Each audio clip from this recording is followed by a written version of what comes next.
Hello' guys, আজি লৈ আনিছোঁ এখন অলপ নতুন মডেলৰ গাড়ী, মানে 2019 চনৰ গাড়ী হয় এখন। ফাৰ্ষ্ট অনাৰ, ৰানিঙো বৰ বিশেষ হোৱা নাই, 54 কিবা এটা চলি আছে গাড়ীখন।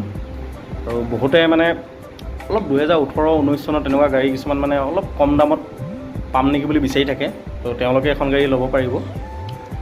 2019 চনৰ জানুৱাৰী মাহৰ মডেল হয় এইটো, ইয়ন ইৰা প্লাছ। আপোনাৰ power window, power sting, AC সেইবোৰ সকলো পাব বাৰু।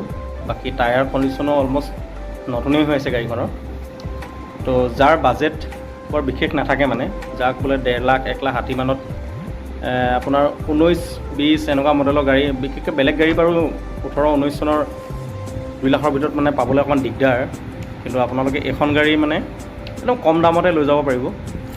ইণ্টেৰিয়ৰ কণ্ডিশ্যনো গাড়ীখনৰ অলমষ্ট ধুনীয়া হৈ আছে গাড়ীখন দেখিবৰ কাৰণেও।